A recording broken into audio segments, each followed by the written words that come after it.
الحمد لله كفى وسلام على عباده الذين اصطفى. أما بعد، بسم الله الرحمن الرحيم. عن أنس رضي الله تعالى عنه قال: إن كان النبي صلى الله عليه وسلم لا يخالطنا حتى يقول لأخي لي صغير: يا أبا عمير ما فعل النغير؟ وكان له نغير يلعب به فمات. متفق عليه.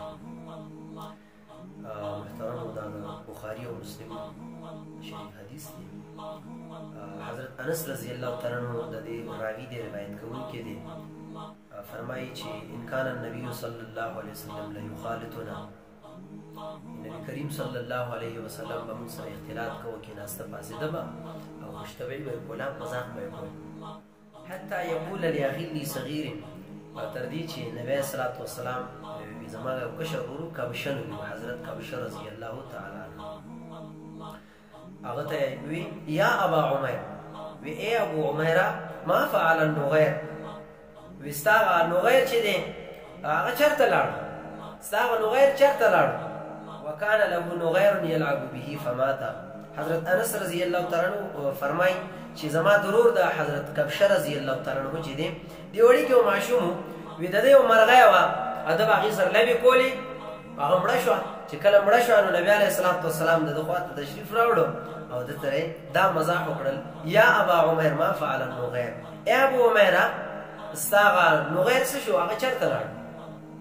نو ګورئ چې نبي کریم صلی الله علیه وسلم خو په وړو باندې ډېر زیات مینو، ډېره مینه به یې کوله ورسره.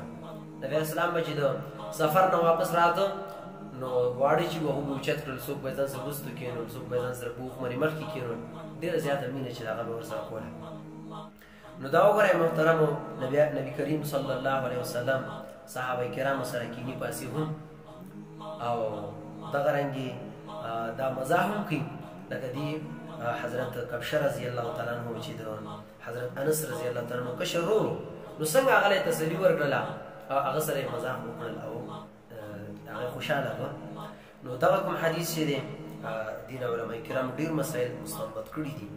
یوه مسله خو دا ده چې ماشوم وي نو هغه له کونیت ایښودل چې هغه درست دي. مثلا د ده نوم صحیح نوم کبشه و، لیکن او واده کړی دی نو د ده څه بچي و، نو لازم نه ده چې چا بچي نو هغه کونیت به نه وي او چا بچي نه وي د هغه کونیت نه شي کېدلی. نو ابا عمیر دا د حضرت کبشه رضی الله د کونیت دی، حالانکې د ماشوم عمیر چې د ده زوی نه. او دویمه مسله دینه دا مستنبط شوه چې معمولي غونې حادثه چا باندې رونما شي او تکلیف ورته ورسي نو د هغه تعزیت چې دی هغه کول پکار دي، لکه د ده مرغۍ چې د هغه مړه شي ده، نبي علیه صلات وسلام راغی پوښتنه یې وفرمایله. او درېیمه مسله چې کوم د هغه دې حدیث نه دا مستنبط شوه چې مزاح کول چې دي نو هغه د شرعي حدودو کې دندې چې دي هغه جایز دي. او دا نه ګورئ دا خو ما تاسو ته بار بار وایي چې تکلیف ورکول چا ته جایز نه دي، ځکه که یو کس د قد نه چیتي وي او هغه نه او پیشي شا وي چې فلان کې چې هغه قد نه چیتي دی یا هغه داسې دی یا ټکنه دی یا هغه غوږ دی یا دا خبرې د درست نه دي، دا غیبت کې راځي.